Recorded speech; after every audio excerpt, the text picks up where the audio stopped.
Greetings, gentlemen and ladies. I am the old school game snob, and in today's video we are taking a look at the pure Blizzard Sorceress. People really like this character for her raw damage output.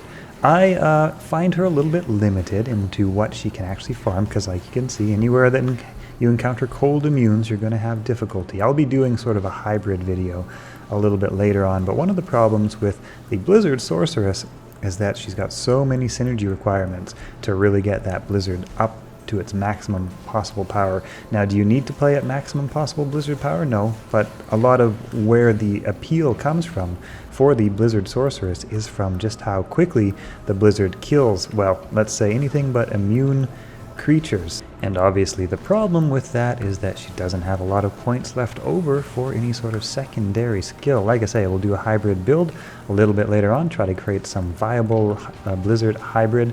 But she does what she does well. She really does what she does well. The basic strategy behind the Blizzard Sorceress is to run around in circles with a nice fast amount of movement speed. Like I say, we'll talk about what kind of boots to wear in a minute. Make things chase you and make them run around through your Blizzard. That's the whole strategy. That's where they seem to take the most damage. Things that are standing still for some reason oftentimes seem to get missed by the Blizzard a lot. So yeah, you run around, you make stuff chase you, so you stay nice and mobile, and that's kind of the strategy. You pop in, you drop Blizzards, you run around, you make stuff run through it, and it just takes a massive amount of damage. Anything that's not cold immune drops hard and drops fast. Anything that is cold immune will only look at you and wonder, hey, why are you running around like a chicken with your head cut off? So here we go. Let's take a closer look at this build. The build is very, very simple. We drop 1 point into warmth to give us a bit of mana recovery. Sure, that's value right there, bang for your buck. We drop a point into teleport, obviously, telekinesis. That's just, status quo, why not? I like to put a point into frozen armor. That helps to get my defense up, and it also rather slows down anything that hits me, so it can give you a chance to get the heck out of dodge if you're being attacked up close. That's, nice, very worthy of the 1 point for the nice big defense bonus. And other than that, we max out Blizzard, we max out Glacial Spike, we max out Ice Blast, and we would max out Ice Bolt, and then we can potentially pump the rest of our points into Cold Mastery. I kind of did it a little bit backwards here. But you don't necessarily need a maxed out Cold Mastery, because I'm not exactly sure where the break point is per se, like exactly. Somewhere maybe around 20, 26, I'm not really sure. But when you hit a certain amount of Cold Mastery, you've already taken down as much resistance as an enemy has available. So I would first put Ice Bolt and Ice Blast and Glacial Spike and Blizzard, and then you can put whatever you have left into Cold Mastery. This character is level 88. I've chosen level 88 because it's fairly quick to level to 88.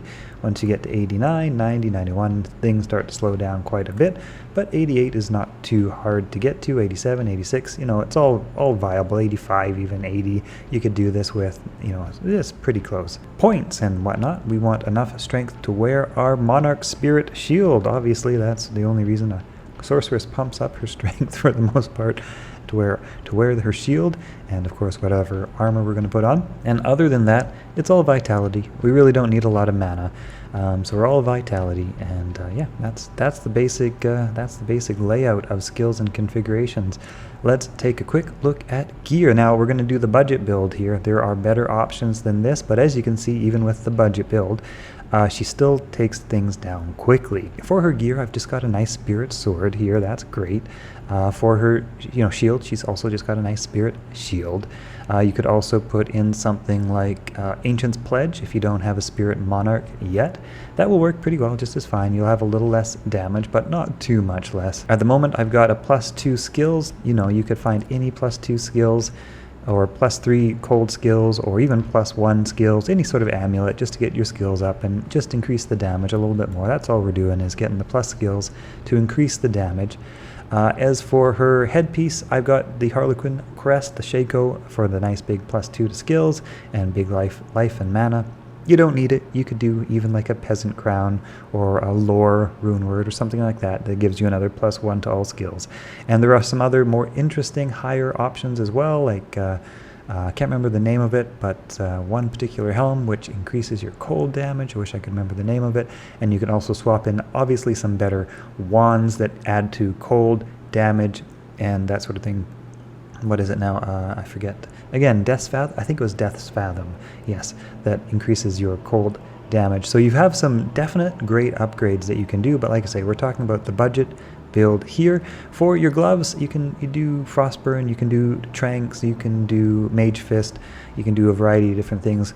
A lot of this gear is really interchangeable. Like I say, a lot of this character's power comes from her skill layout, and the gear layout is kind of what works for you, right? You want to get your skills up nice and high, but otherwise it's not super duper rigid. You can swap out a lot of this stuff for Magic Find gear if you wanted to. If you had Talrasha's lacquered plate, you could put that in there. If you had I don't know, Chance Guards, or if you had Gold Wrap, you could put those in, and you're not going to have much problem with that. You could put in the Blade of Alibaba and get a whole bunch of Magic Find and not have much problem by losing a couple points of damage.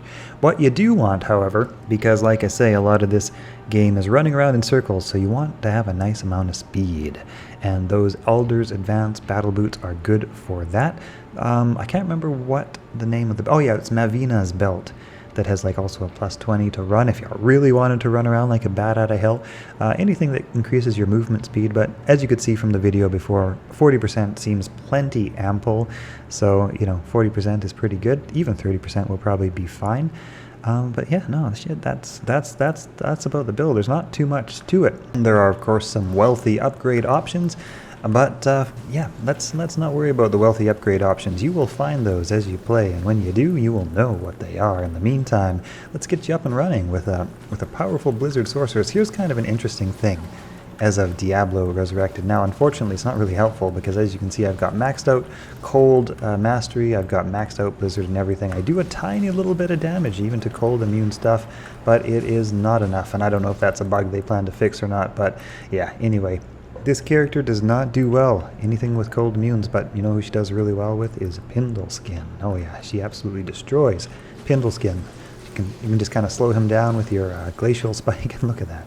That's no more Pindleskin. He's gone, man. He's gone. The other place that you will probably be doing like pretty much all of your farming in, of course, she does really well with Mephisto, but what you will probably be doing a lot is the Ancient Tunnels. So that's in Act 2, Lost City. Teleport around until you find the Ancient Tunnels. They look something like this. If you haven't farmed the Ancient Tunnels before, there are monsters in here which are level 85, 86, 87, and 88, depending if they're elite or just normal monsters or champion monsters or whatever. And they basically give you... Why am I kicking those? I'm trying to show you Blizzard.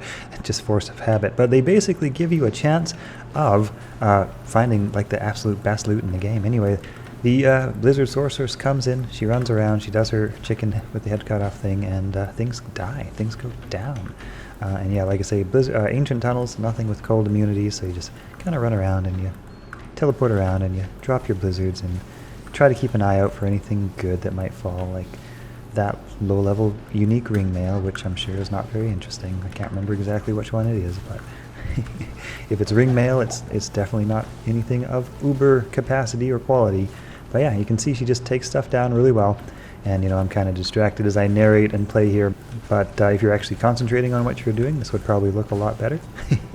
But yeah, no, she has no problem running around, taking out the elites, finds the elite packs, she drops her blizzard, and she keeps going. She sees if there's any good loot, and she keeps going.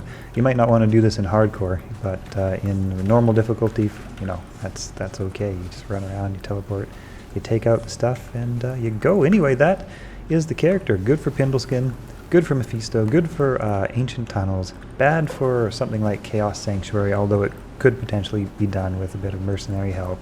I would say possibly bad for Bale because of the minions and the cold immunities that you have to break through, although good in a party on online multiplayer Battle.net. Could be definitely very helpful at clearing stuff out that isn't cold. Incidentally, I nearly forgot to mention, something like a Ravenfrost ring would also be really helpful because of how it is important for your character to stay mobile in order to run stuff around through your blizzard. So when you get frozen, that's not too helpful. Another thing that she is actually very good at is the Moo farm. Let's check out the cow level here before we wrap up this video. You know, if there were one area that I would say that the Blizzard Sorceress it was born for, the one area that she will absolutely probably dominate, maybe even all other classes, the Moo Farm. These cows, man, they just have no resistance, and they do exactly what a Blizzard Sorceress wants them to do. They run around slowly, but not too slow, and they huddle together in large groups. Like, how great is that for a Blizzard Sorceress? Oh, yeah, no. The Moo Farm. The Moo Farm, you guys, the Moo Farm is where you want to go.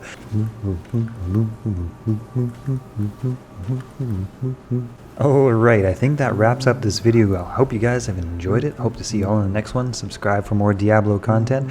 And join our Discord. Lots of friendly, helpful folk in our Discord. Link to that in the description below. Alright, see y'all later.